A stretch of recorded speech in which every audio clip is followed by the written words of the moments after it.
Ambassador, pleasure seeing you. Nice to see you. حال شما خوبه؟ خوب، شما خوب هستین؟ خوبم مرسی. خانواده خوب هستن؟ خانم سلام سالی. خیلی سلام برسونید. میرسونه. خوشحالم از دیدن شما. متشکرم. I think we can start now, and good afternoon wherever you are in the world, and welcome to this webinar hosted by the Doha Forum in partnership with the Royal United Services Institute, or RUSI as it's fondly known, which is one of the world's leading think tanks on security, defense, foreign policy, and international strategic policy. My name is Rageh Omaar. I'm the international affairs editor of ITV News here in the United Kingdom and the trustee of RUSI. During his campaign to become president, Joe Biden said that if he was elected, he intended to return the United States to the negotiating table over the JCPOA agreements, more widely known, of course, as the Iran nuclear deal. The deal in 2015 between the 5 permanent UN Security Council members plus Germany and, of course, Iran, where Iran agreed to an international program of eliminating its stockpile of medium-enriched uranium and cutting other stockpiles, and also limiting other enrichment programs for up to 15 years, and that would be monitored and verified by the International Atomic Energy Agency.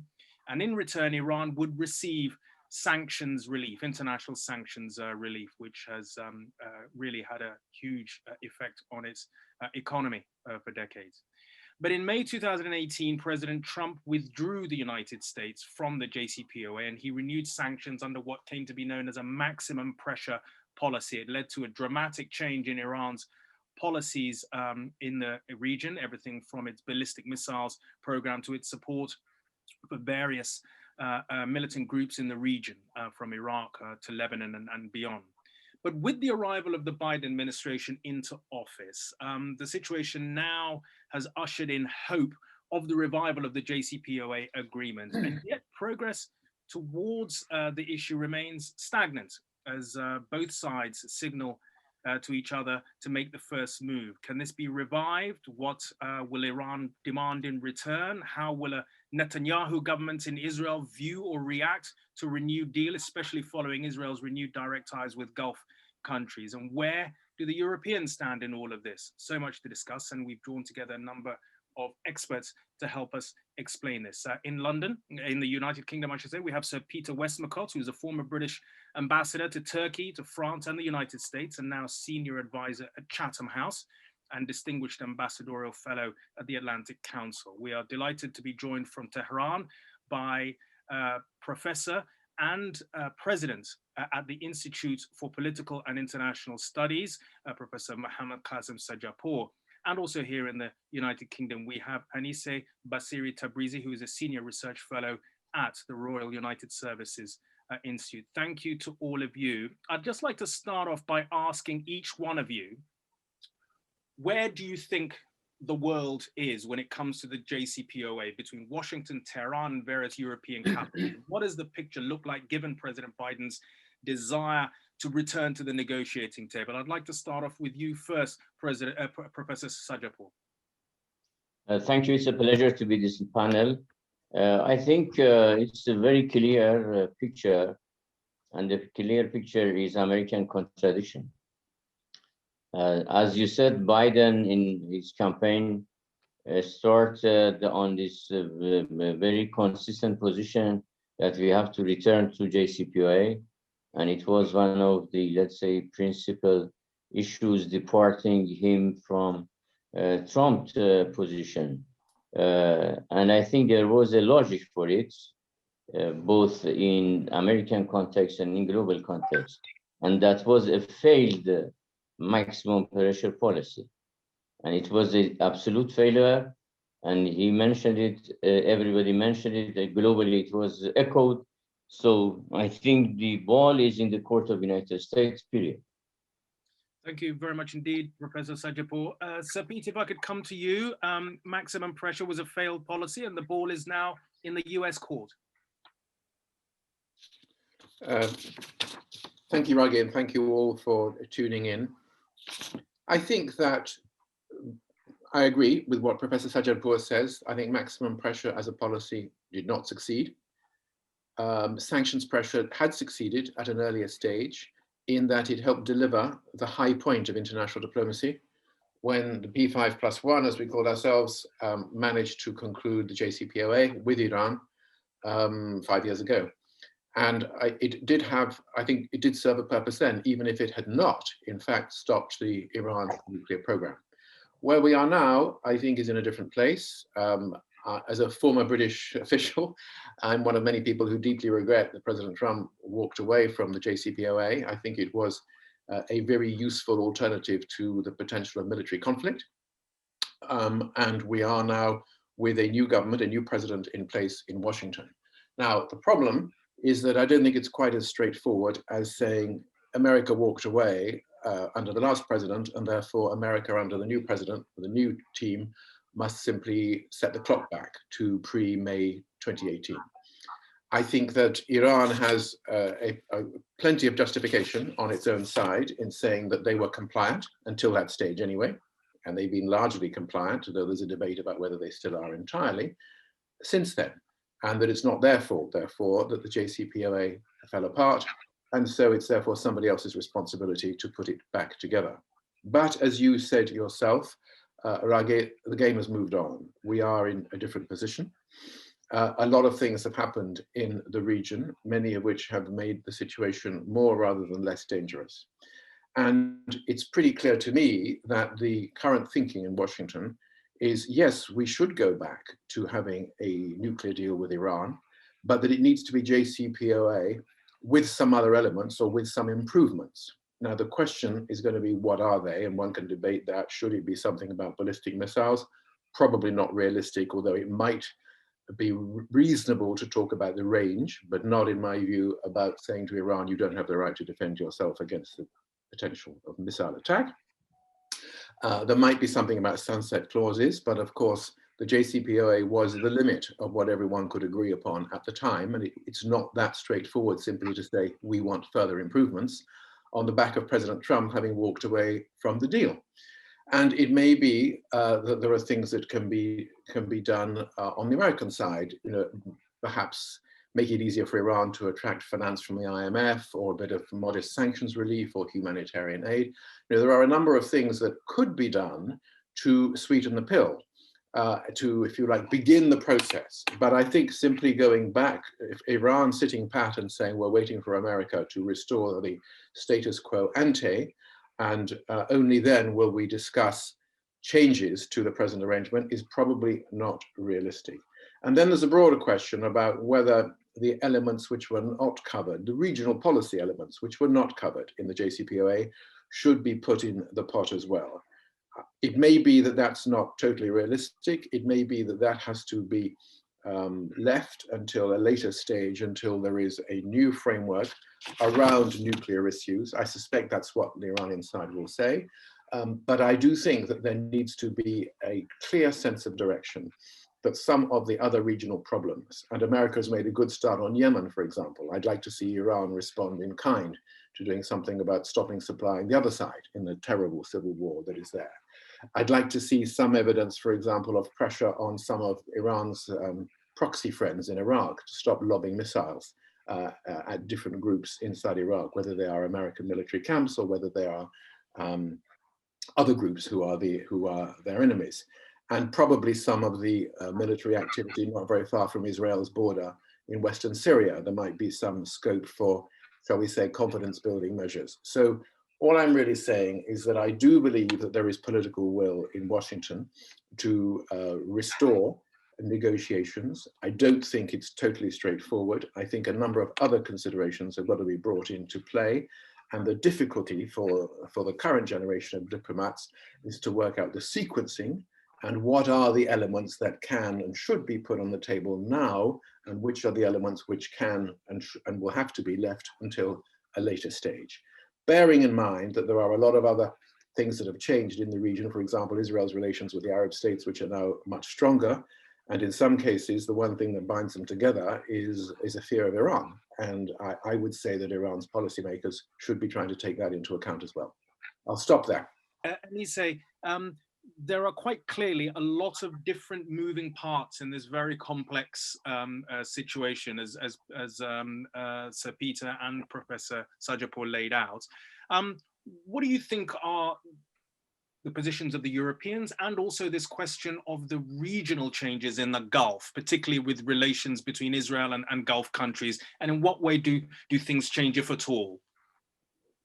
Thank you, Rageh, and thanks to the Doha Forum for partnering with us for this event, which obviously is very timely. On the EU side, I think it's very clear from both sides, from the US and Iran, that the EU remains, is still seen as really the coordinating actor between the two sides. They have been mediating between Iran and the United States directly or indirectly since 2003. And as chair of the Joint Commission, the EU is really particularly suited to bring the parties together.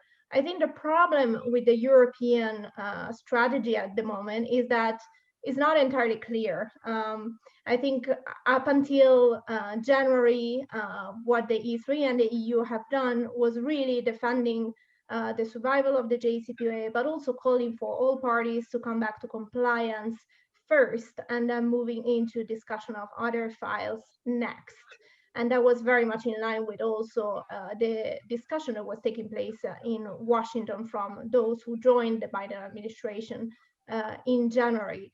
I think following the coming into power of Biden, there has been mixed messages coming from the EU side on whether the discussion should be expanded or not, or whether members should be added to the discussion or not. We have seen the latest incident last week at the IAEA, in which the E3 wanted to table a resolution, and that was going definitely in contrast with the IAEA attempt to find a conciliation with Iran just days before. So I think what is coming out of the EU and the E3 at the moment is really mixed messaging, and I get that the attempt is to leave the door open for diplomacy, to maintain their mediating role and their convening power, but at the same time conveying that kind of sort of criticism of the Iranian activities, particularly when it comes to the nuclear activities. But I think this approach at the moment is not really being perceived as constructive by neither side, as far as I can tell. On the Israeli and the Gulf countries, as Peter was mentioning, obviously the relationship has strengthened, especially since the summer because of the Abraham Accords. But I think, again, it's very difficult to talk about a united Israel Gulf position on Iran. We know that Saudi Arabia and Israel have broadly the same stance when it comes to the restoration of the nuclear deal, the JCPOA. They had the same stance, frankly, also before the nuclear deal was reached. But we also know that there are significant divisions within the Gulf, not just between Qatar, Kuwait, Oman, and Saudi Arabia, but also within Saudi Arabia and the Emirates. And I'm talking about division in approach towards Iran. So some countries are more inclined towards escalation versus engagement, and some countries are more concerned about the nuclear issue, whereas others are more concerned about the regional activities from the Iranian side. So I think it's very difficult to talk about a single strategy, again, a single policy from not just the Gulf, but let alone the Gulf and the Israeli side towards Iran. Okay, thank you very much, Aniseh. Just I'd like to say we're being joined by, I think we're almost up to 200 sort of participants so far, and it's climbing. So do please send your questions. At the bottom of the screen, you'll find a facility that says Q&A, because we will want to put your questions to our panel of experts, and the questions are already coming in. But let me move on. Professor Sajjadpour, could you tell us, from your perspective in Tehran, to give us a sort of a Tehran-based view of the region and the world through the lens of the JCPOA, particularly on this question of sanctions relief. You said that the maximum pressure, policy had failed, but what kind of impact, give us a flavor, is it having on the lives of ordinary Iranians? And how much pressure does that put on the Iranian leadership to try and find a way out, particularly as this has come in the midst of a terrible pandemic, which has, hit Iran very hard? I think there are 3 points to mention in your question, in answering your question. First, Iran has been able to manage sanctions. And even you may be astonished, this year we had some economic growth also. So it's not that we are starving or we have been, let's say, deprived of everything because of sanctions. So there is, I have to underline this concept, and I hope you take it seriously. There is a great self-confidence in Iran, which is due to many reasons, that we can manage the situation. We have managed the situation. Actually, we have passed the worst American presidents of the last, let's say, 7, 8 presidents of post-revolutionary Iran in the United States. So what do they want to do?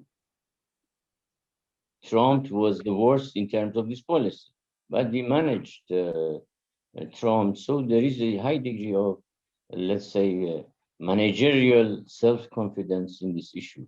Second, it doesn't mean sanctions are justified and sanctions are good. They are illegal, they are vicious, and I have to say they are very inhuman, because it's based on a very inhuman assumption that you deprive the Iranians or ordinary people, then the outcome would be a change in policies or behavior or nature of political system.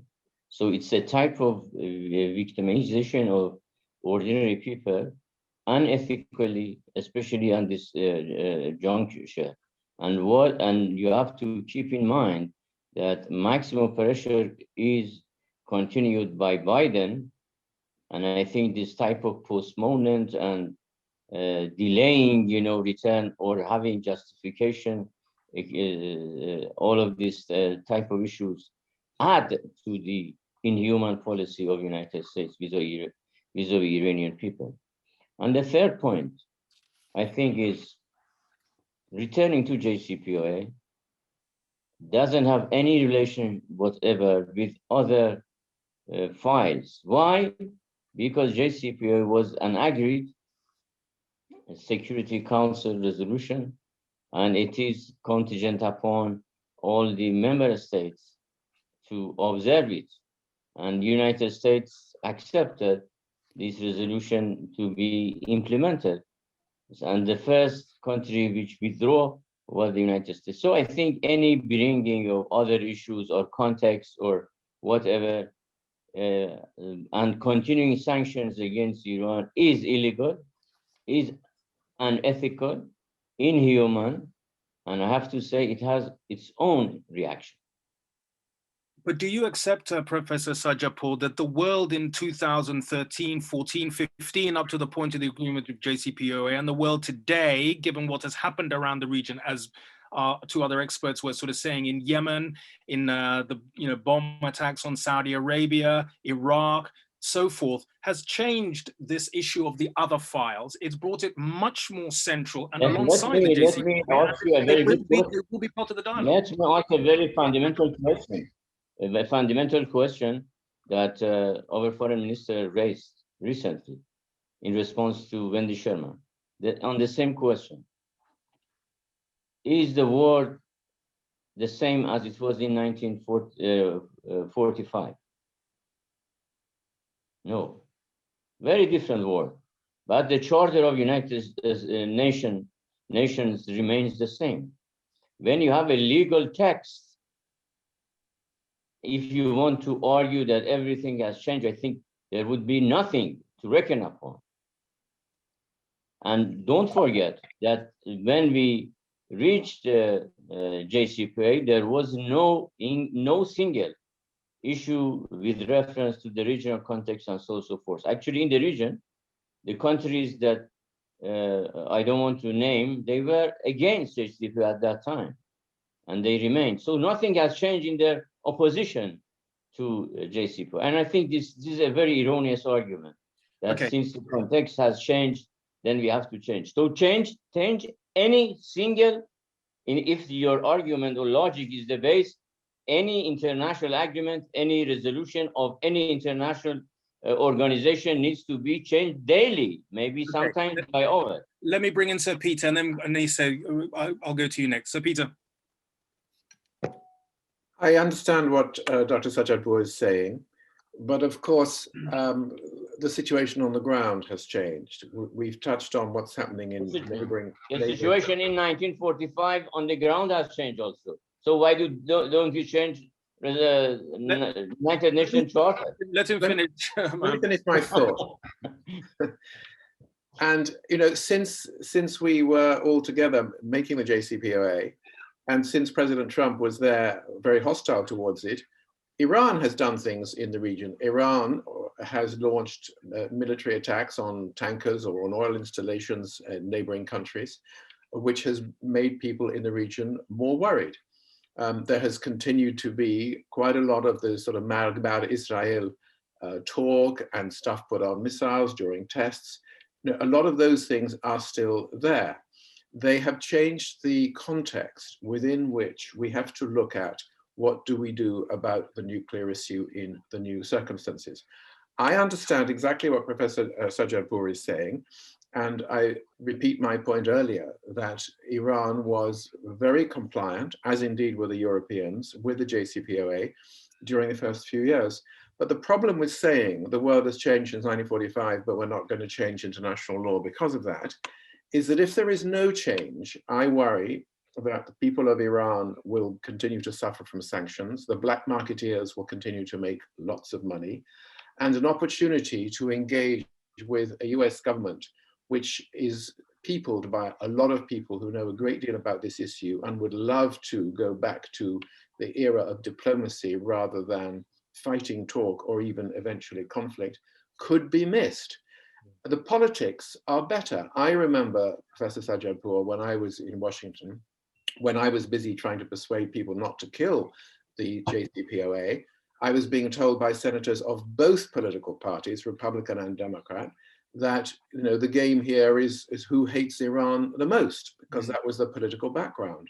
But now we have 150 members of the House of Representatives signing a letter to the new administration saying it is time to, they are Democrats, I admit, it is time to go back to diplomacy and see what we can do with Iran.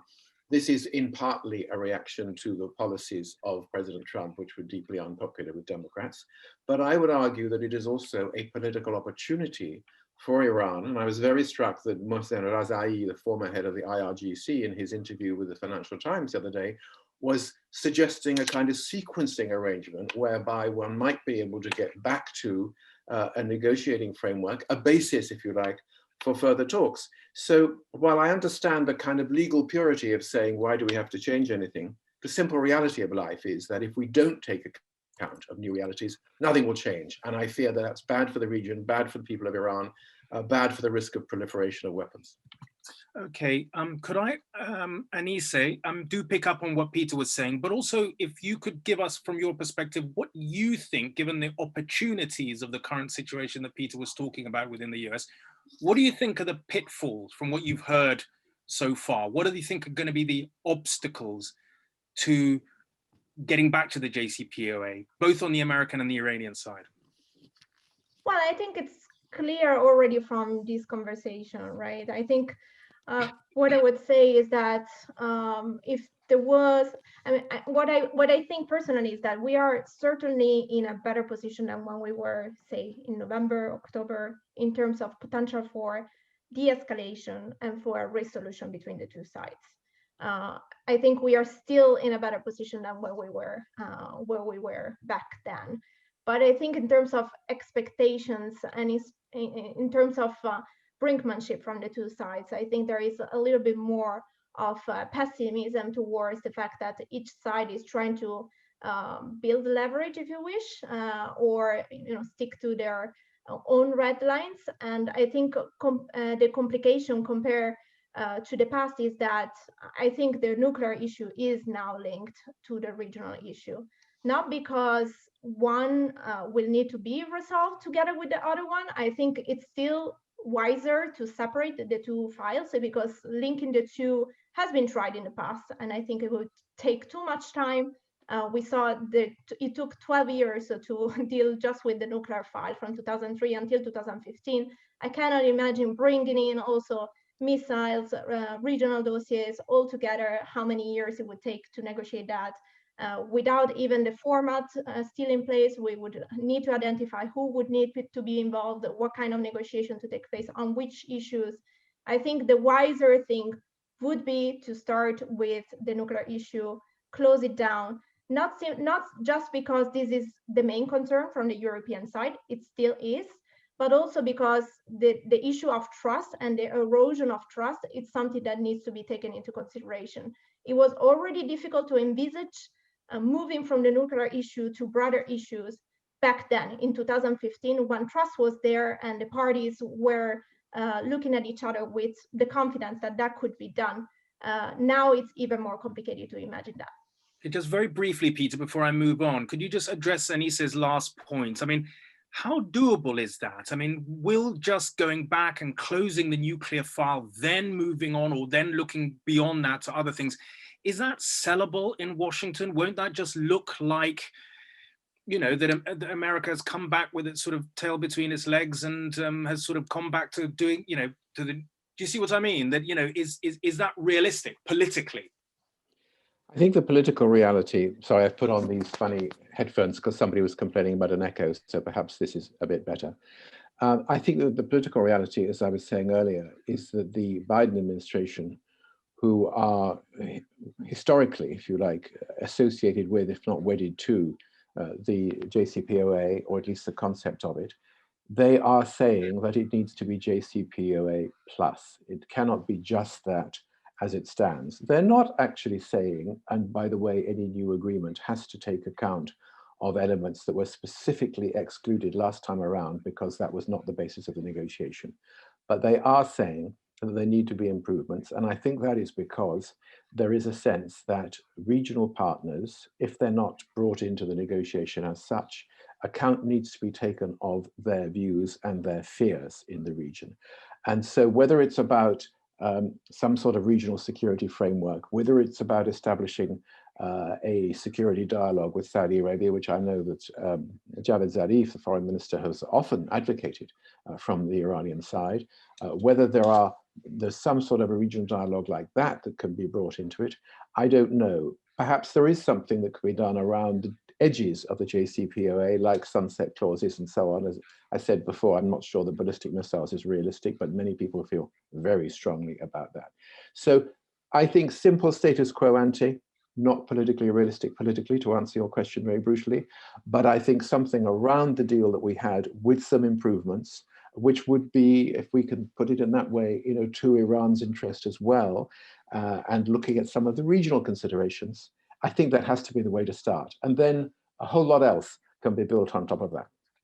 Professor Sajjadpour, there's a lot of questions coming in about the regional dynamic. Can I respond to a couple of points before answering the question? I think Dr. Aniseh Bassiri brought the issue of trust. I think it's a fundamental concept. Not just the trust has been eroded, I think rebuilding it is a very difficult task. Why?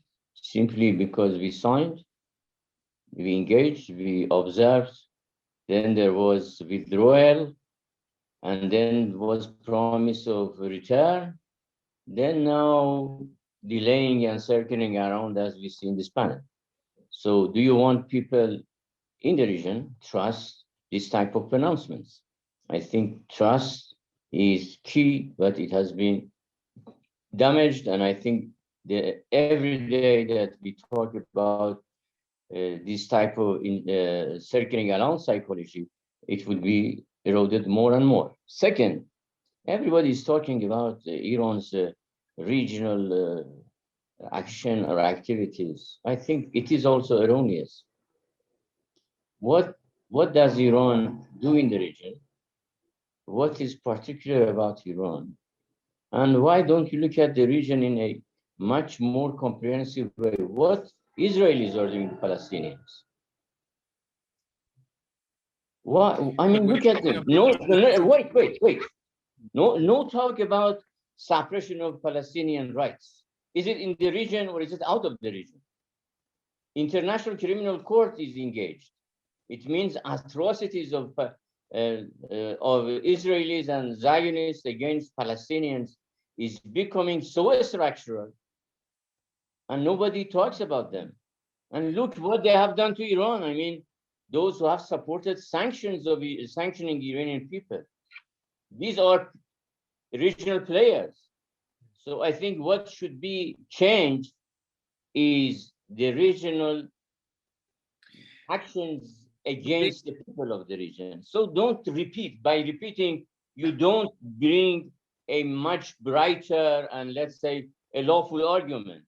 I think what they are doing to Iran at the time of sanction and depriving it from everything, I think, is something that should be changed.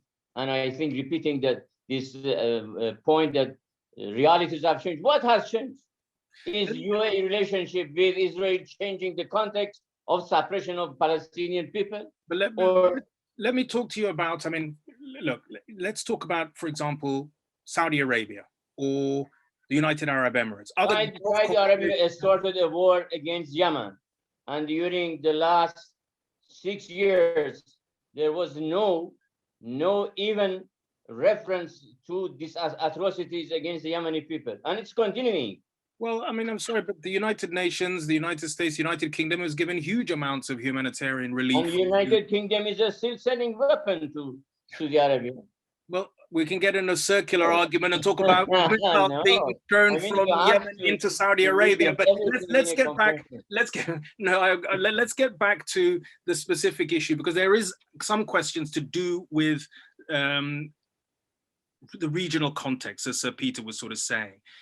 Is there, do you think, in the Iranian leadership, the acceptance, or, you know, as Foreign Minister Zarif was sort of saying, that at some stage, in some mechanism, countries like Saudi Arabia are going to have to be brought in to this wider repercussions of the JCPOA and regional security? Because without it, you can't just have a sort of Washington-Tehran dynamic. There has to be something specific. And there's another particular question: how will the results of the Iranian elections affect the US-Iranian relations? I think on the question of Saudi Arabia being in this frame, there are 2 points, very important points. First of all, JCPOA is a multilateral negotiation based on United Nations resolution, and it took 12 years of negotiation, and I think it was authorized to do this negotiation based on a very, very multilateral base. And in that multilateral base, 5+1 were involved, and there was no mentioning of any other actor or player. So you have to look at not just the legality, on the context where it was born. Second point, we have no problem with talking about regional issues with our neighbors, but we don't need anybody outside the region to come and talk. We have been on the record that bilaterally, regionally, multilaterally, we are ready to talk with our neighbors, as we are doing. We have a good relationship with Oman. We have a good relationship with Qatar, a good relationship with Kuwait. We talk, we engage. If there is anything, but through discussion and diplomacy, we solve. And we have, and let me end in this discussion by bringing resolution 598 of Security Council, operative paragraph number 8, which asked the Secretary General of United Nations 30 years ago, still it's valid, to organize a regional consultation on regional security. And our foreign minister has been persistent on this issue. The president has a plan. So don't mix issues with each other. I think, as I said in the beginning, it's very clear. Biden said we return to JCPOA. It is up to them. Of course, we are not begging for their return. I have to say, as I repeat again, Iran is a self-confident nation. We are not in a hurry. We manage our life, and so on and so forth, regardless of all challenges. But don't mix everything if you want to solve the issues I think the issues are clearly solved when there is a frame, and the frame is so much clear, there is no need for circling around. Sir Peter and Aniseh, I was struck last week in an interview, I think it was in Haaretz, or it might have been the Times of Israel, with the outgoing director of Mossad having comments attributed to him to say that in his belief that leaving the JCPOA was a bit of a sort of disaster for Israel, because if you look at the situation today with the amount of enrichment Iran has been doing compared to what was done under the JCPOA, that he, from his perspective, it had set Israel sort of back. We can't leave the question of Israel, especially with an election coming up in just a few months' time from this. Is that still something? Do you think that there is still a possibility of military action between sort of Israel and Iran on this, if it's not sort of resolved? I think it was quite striking that from the direction of Mossad came that message that maybe having no JCPOA was not a good thing for Israel because of the rising stockpiles of enriched uranium. And yet, the fact is that the Israeli government, if not all the Israeli security agencies, have for some years been passionately against the JCPOA. They didn't want the deal. Bibi Netanyahu strongly opposed it. And here we've got people who actually understand some of the regional security issues to see that there was some real value in it. And I think that's a good sign.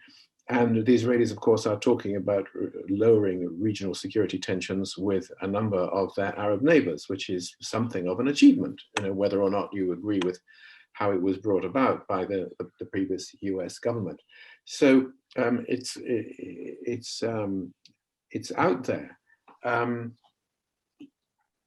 When the JCPOA was agreed, there certainly were a number of pretty sensible, cool-headed people in Washington who believed that a war had been avoided, that without an agreement like that, there was a real possibility that Israel might have launched military strikes against Iran. My sense is that that has gone away. I'm very sure that the current US administration would not be remotely supportive of any action of that sort by Israel, and I don't get the sense that that's what Israel is talking about, although they have continued to launch limited and largely unreported military strikes against Iranian proxy installations in military bases close to the border in Western Syria, which I mentioned before. But going beyond that, I would have thought was very unlikely unless there was some more specific threat. So I don't think we are there. What I would say about the physical security side is that those countries not very far from Iran, which have been on the receiving end of missile strikes and drone strikes and fast boat attacks on tankers and so on from groups which appear to be related in some way to the Revolutionary Guard, I think are nervous about the security risks and would like to see strengthened regional security. I'm interested that Dr. Sajjadpour says that they're talking to neighbors, but at the moment, I don't see much sign of Iran's Arab neighbors saying, this is going well, we are happy with it, and let's go back to something around JCPOA plus a regional security arrangement based on something like paragraph 8 of SCR 598, which is the famous 25-year-old piece of Security Council legislation, which Professor Sajjadpour mentioned. It's potentially a wonderful basis for regional security arrangements involving all the local parties. But we do need to have the other parties saying that they think that this is the right thing to do. And I would be delighted if the security discussions taking place between Tehran and regional capitals got us to the point where people were ready to say, yes, this is going in the right direction. Let's develop that arrangement. Aniseh, could I go into a bit more detail with you about the GCC, position on this? I mean, there is no one position, of course, as you were saying earlier, but we've seen a change in relationship between Qatar and some of its Gulf neighbors, particularly Saudi Arabia and also the United Arab Emirates. What do you think are the main sort of sensitivities? And do you think that the biggest issue for them is just the idea of a regional war between Israel and Iran? Or is it, what's the main sort of thinking in various Gulf countries when it comes to the JCPOA? I know it's you can go from a position like Saudi Arabia on the one hand to Qatar on another, but talk us through that. Yeah, I'll just pinpoint the main one. I think one of the interesting position is actually the Emirati position. We know that the Emirates was the first country who struck the deal with Israel. We also know that the UAE was also engaging with Iran in conversation ranging from assistance for COVID to maritime security, you name it. And I think that really summarizes where the Emirate is. It's much more complex than just joining the Israeli position and anti-Iran position. I think they are more in a situation in which they are concerned about the repercussion that an escalation in the region it would have directly on their country and their interests. We have seen with tensions in the Gulf, attacks on tankers, but also escalation in Yemen, in the Gulf, more generally speaking, that the Emiratis were one of the countries which were strongly hit by that. And I think there is concern on that front, which means that while on one side there is that threat perception that remains, there is also the understanding that without any kind of engagement, de-escalation, I would say it's very unlikely for things to move in a better direction. I think from the Saudi side, on the other hand, I think there is that kind of threat perception that remains very high from the Iranian side. That obviously has increased with the election of Biden, because whereas before there was the perception that they had someone in the White House who was very strongly aligned with their views and with their own concerns, that is no longer the case. And we have seen, as Sir Peter was mentioning, also the immediate repercussion and decision of the Biden administration on Yemen and on the curtailing of the, I would say, military aid provision for the offensive element of the Yemen war. So I think there is that threat perception that remains very, very high in Saudi Arabia. And I think at the moment that is driving still a confrontational position rather than one that drives to what we would say dialogue or engagement into a regional security conversation. I think we are far from that happening. Obviously, Qatar, Oman, Kuwait, all of them are somewhere in between this position. I think there is an attempt from each of that side. I saw a question from the audience about Qatar and the Qatari role potentially in diplomacy. We know that they would want to be somewhere in between. Oman would want to be somewhere in between, as they have been, by the way, in 2012. So I think from their side, I would say the attempt is really to be the bridge builder and to avoid what could be an escalation that, as you say, would threaten their interest in the region, broadly speaking. Perhaps I'd like to start by, I should have asked you, all of you, this. It's a very obvious question, but given the fact that in the Biden administration, there are a lot of people deeply involved in the negotiation of the JCPOA, from John Kerry to President Biden himself, Jake Sullivan, and equally the same is true with the leadership in Tehran. Many of the sort of key, a lot of people that were there have long experience of this. Do you think we've laid out a lot of problems, a lot of pitfalls, a lot of obstacles, all of that? That's part and parcel of any time you discuss the Iran nuclear deal. Do you think deep down there is a willingness or a genuine sense on both sides that they want to reach some kind of agreement that's acceptable to them on the key terms? I'll start with you first, Sajjadpour. Is there the will of the spirit, so to speak, which is what allowed the JCPOA in the first bit to get across the line? You have to have that as well as the sort of technical and diplomatic minutiae in place. I'm not in a position to speak on the behalf of those people who were involved. But it's your view. And I think the fact that they were in this negotiation doesn't mean the position of the United States today is justified.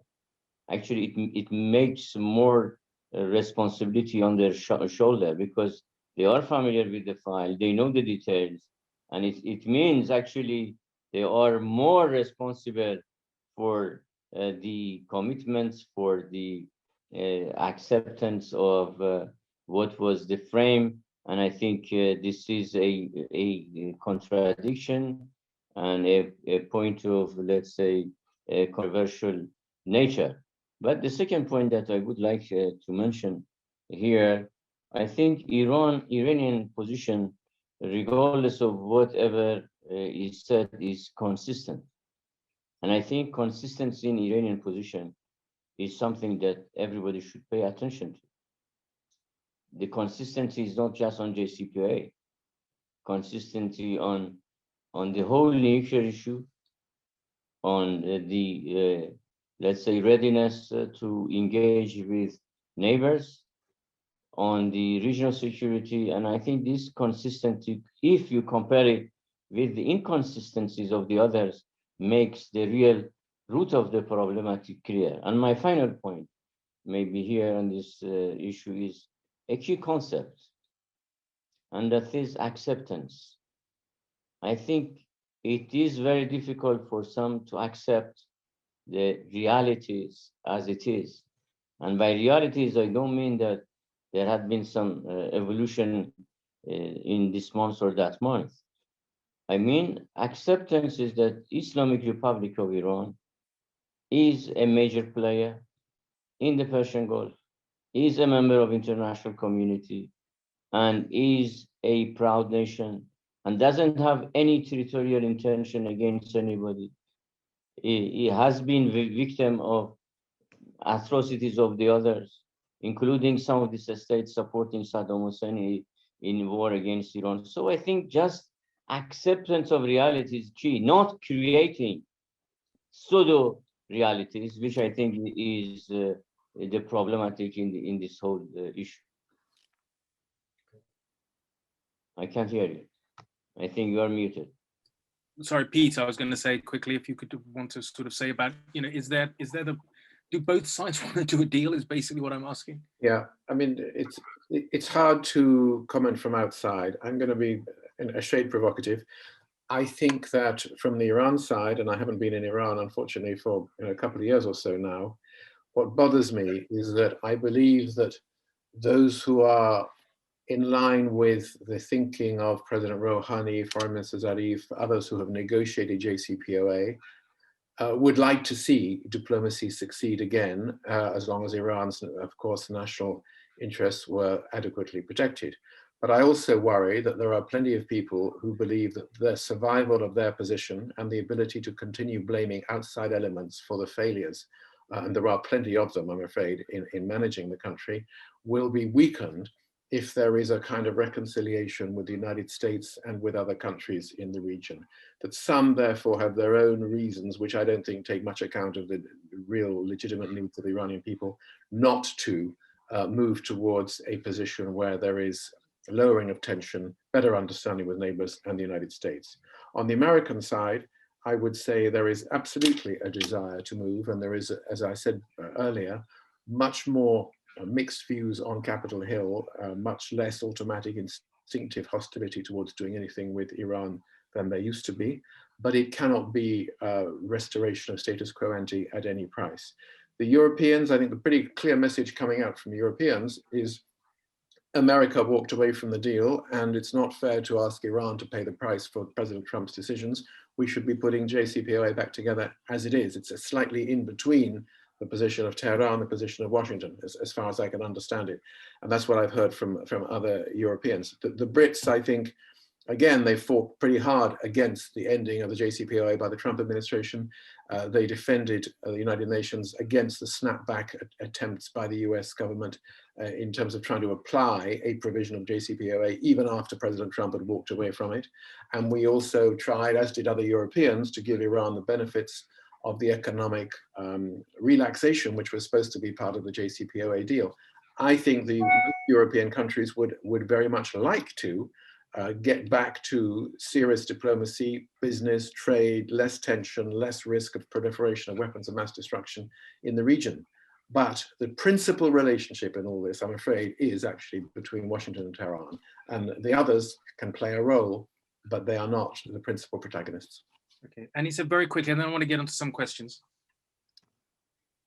Yeah, I think the picture is, again, quite complex, but also quite complete based on what was said by my previous speakers. I think there is a desire to go back to negotiation simply because the JCPOA is still alive against all odds after 3 years. And I think really most people were not expected that to be the case. I think, you know, after the Trump administration walked away from the deal, the expectation was that the deal would quickly unravel and that negotiation would not reprise. And yet we are here. It's true that it's a shell. It's true that the deal is weakened and there are a number of weaknesses to it, but I think the deal is there. And I think that is a testament to the strength of it, despite all of its weaknesses. And I think it's a testament also of the commitment of all of different sides, despite their different position, on the fact that they eventually want a dialogue to take place and the resolution of this crisis to be over. Okay, and now we're going to just try and rattle our way through a couple of questions. There's more sort of statements rather than sort of questions, and I'm sure you're also seeing a lot of what's coming in the commentary box. But there is one interesting question. I'd like to start off with you first, Peter. Do we have an idea of how Russia and China will play in these negotiations, considering the dynamics of their current relations with the USA? It's a very good point. Because, I mean, of course, Russia and China are signatories to the JCPOA, but are very keen on exploiting American blind spots, should I say. Oh, you're on mute. You're on mute. Forgive me. I think that Russia and China were part of the whole initiative to get the JCPOA together because they had realized that sanctions had done the business in terms of getting Iran ready to negotiate, because Iran's nuclear program was continuing and because they were concerned about the risk of proliferation in the region. So I think, you know, we were all together, and it was fairly unusual, but I do remember distinctly, you know, sitting down together with the ambassadors of all those other countries, all P5+1, including Russia and China, on Capitol Hill, and talking to members of the United States Senate and the House on these issues together. So I think that was a kind of high point, if you like, of working together. Since then, I think there's been much less enthusiasm coming from Russia and from China, partly because of the changing dynamics in Washington. I think that they're not particularly interested in seeing a United States diplomatic success, if you can put it like that. And of course, Russia and China were carried on happily trading with Iran, and whether it's been oil products or crude oil or other things. And so there's no very strong interest there unless they see their own security interests threatened by that. But since then, we've had the relationship between Russia and Iran in terms of propping up Bashar al-Assad in Syria. So that is a powerful dynamic. I don't think they're particularly interested in putting pressure on Iran in that direction. So whereas they all have responsibilities in the Security Council for the JCPOA, I detect less real enthusiasm, if you like, from those two big other members of the permanent members of the Security Council to take political risks in order to get this show back on the road. Okay, Professor Sajjadpour, there was a question someone wanted to ask earlier. How will the results of the Iranian elections affect, if at all, the situation with regard to the JCPOA and wider to US-Iranian relations? I think a few commentators, the question saying that, you know, perhaps there will be more sort of conservative slash, I mean, I don't like the phrase, but hardline, victories in the election. Will the Iranian election have any impact on the wider dynamics of the leadership with regard to this issue? First of all, when you have election, you have a dynamism, you don't know what will happen. I mean, it is the logic of all elections. So any type of contemplation and guessing of what will be the impact, I think is at this juncture very, let's say, uncautious. I have to say it's prudent to be less decisive on this very connectivity of the result of election at all. The second point, I think, is the policies on JCPOA is a matter of national consensus, and it's not just let's say, issue of factional politics or party politics. I think it is the fate of Iran, it's the Islamic Republic of Iran, which decides, and I think this is one thing that should be kept in mind. The third point is that the policies of the United States, especially these circling around policies of Biden, which is in the context of deep mistrust, would impact not just one faction or the other. I think now, if you look at the ordinary Iranian people, to all walks of life, if you talk, you'd see this distrust, this deep suspicion, and I think this is a very, very fun. And I have to say, psychologically, it's a very important turning point, and it is a verification of this, let's say, political position that the U.S. is not trustworthy, maybe deeper, the West is not trustworthy, and I think it would have impact on the way that Iranians look. And I would end that I think Iranian Eurasian perspective is getting more weight. And I think Iranian Eurasian perspective is gradually getting more legitimacy, more, let's say, framing, and more ground. And I think this is one thing that I can tell you, that maybe it's a consensus. Yeah. Okay, just very quickly, because we don't have much time left, and it'd be good to work through these questions. Would Iran be interested in the same JCPOA anyway? The EU didn't really fully commit, as UK and EU banks continue to block Iranian businesses. I'd suggest that they would probably say there was good reasons for that.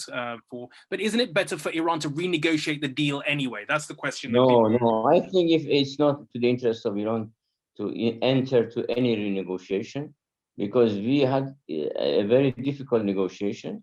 It was not easy to reach to this point.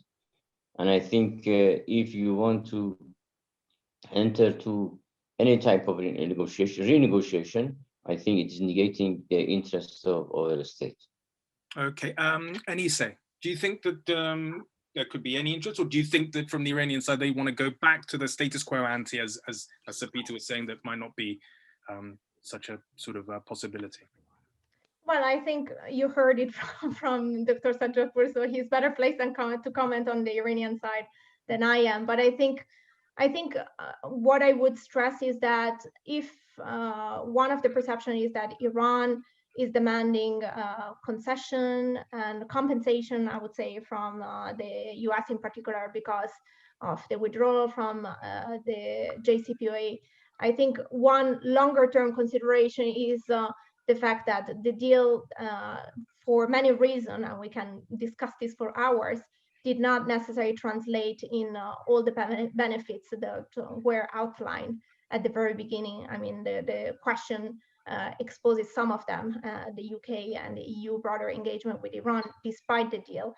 I think one of the focus should be in whatever happens next to ensure that whatever deals are negotiated, whatever deal is returned to, these are not just abided by all parties, but also they actually translate into all parties getting exactly what is on paper, because one thing is agreeing on something and one thing is actually getting something. And I think even when there was the 2016 implementation of the JCPOA, still the difficulties with the secondary sanction, with the exposure of companies and third countries being exposed to the US sanction was quite evident. We have seen even in the efforts from the European side to, I would say, block the impact of US sanction during the Trump administration with mechanisms such as INSTEX and the blocking regulation. They have broadly failed. So generally speaking, I think this is an area which would need to be looked at, especially from the European side, to ensure that there is enough of, I would call it the European strategic autonomy to ensure that this does not happen in the future with Iran, but also with any other countries. So Peter? You're on mute. Yeah. The question to me being? Well, with regard to, I mean, picking up on what Aniseh was sort of saying, that is there a counter argument that actually there are, you know, reasons for Iran to want to relook at the sort of deal, perhaps not in the direction that Washington. Yeah, I see what you mean. I mean, I really don't think I'm qualified to comment on whether Iran thinks it's in its interest. Dr. Sajjadpour was very clear on that point. I think I would just add a couple of tiny points, which is that he's talked a lot about trust. There are a number of things that can be done to try and create a different atmosphere within which to resume some of these discussions. America's made some suggestions. Iran has said, well, not at the moment. But why not respond to the very different policy decision that America has taken over supplying weapons and other support to Saudi Arabia in the war in Yemen? Why is there not something similar coming from Iran, given that there are Iranian missiles still being fired into Saudi Arabia from Yemen, given that there are Iranian missiles still being fired at different targets, some civilian, some not, inside Iraq? There are a number of things that could be done, even if it's not specifically JCPOA related. And we haven't really talked much about the dual nationals, which a lot of Western countries would regard as simply people being held as political hostages. There is movement in a number of areas that could be made to try to create a better atmosphere, which is quite separate from, if you like, renegotiating JCPOA. And if Iran feels that it doesn't want to renegotiate it, well, we have to live with that. Although, back to my very first point, the political reality is that if there is to be a new deal of a JCPOA, and the United States being the principal negotiator on the other side, I think it does, in the real world, have to be JCPOA plus something. Okay, I just want to round off now this discussion. We don't really have much time for any more questions, just 3 more minutes before, sadly, this very interesting, free-flowing session comes to an end. If I could just ask each of you what your sort of main thoughts are, but particularly to looking forward from where we are now to where presumably, both countries and all signatories to the JCPOA and regionally want to get to. I'll start with you, Professor Sajjadpour. I think what I said in the beginning is the key. Very simple. Don't make issues complicated and complex. Return to where you were apart and where you left. I think this is very clear and very simple, let's say, response to your question. Okay. And I think, look, I end also by thanking you and Doha Forum, and I would like to underline this fact that my participation in this forum is a reflection of good relationship that exists between Iran and Qatar. And I do thank the Foreign Ministry of Qatar for supporting and for making this possibility. And I look it as a also response to your question, that when there is a good atmosphere of friendship and interaction with Iran and its neighbors like Qatar, I think good results would be on the scene as it is today in this discussion. Thank you. Thank you very much. Aniseh, I'll like to go to you next before finishing off with Peter. Sure, thanks, Rageh. I mean, very quickly, I think, as I said at the beginning, I think we are probably in a less optimistic area than we were back in November, December. But I think there is still time and space for de-escalation to take place, for a resolution of the crisis. It's true that there are ticking clocks everywhere, nuclear activities, Iranian election, just to name a couple. But I think, as I mentioned before, to me, there is a sense that both sides, all sides, in fact, are actually inherently interested in a resolution of the crisis. So I think once the red lines have been tested, and we have to remember the Biden administration has been in power only for a month and a half. So really, once this first stage of the administration is tested and things are clearer on both sides, I think it's possible to actually move in a constructive manner towards a resolution of the crisis. So Peter, just very briefly, if you may. I would say, what would I like to see? I would like to see a resumption of the negotiations in good faith. There are some strong personal relationships which we can still draw on between the principal capitals, and hopefully moving quickly in that direction before the Iranian presidential elections in the summer, so that the people of Iran can actually see what might be available and what the new scenarios are that have been opened up by the change of government in Washington. I'd like to see Iran having less tension and better relations with its neighbors in the way that Dr. Sajjadpour has talked about. I think that can be in everybody's interest, good for oil, good for trade, and so on. And I'd like to see a political situation which means that Iran is less subject to massive international sanctions, and there is greater prosperity for the people of Iran, and Iran becomes more of a regional partner for us all in stabilizing and making the region a safer and more prosperous place. Thank you very much indeed. That sadly brings to an end this very, very interesting discussion. I'd like to say thank you, a big thank you to the Doha Forum that's made this possible and for hosting us, and of course to the Royal United Services Institute. And thank you to all of you for making the time and sending your questions. I wish I could have got through more of them. Finally, just to thank our esteemed panelists, Sir Peter Westmacott, Professor Mohammed Kazem Sajjadpour, and of course to Aniseh Bassiri Tabrizi. Thank you very much to all of you. Please do stay on for a bit more, for the audience to stay on tuned for upcoming Doha Forum sessions for next month. But from me, Rageh Omaar here in London, thank you very much, and stay safe wherever all of you are. Goodbye. Thank you, Rageh. Thank you. Thank you. Thank you.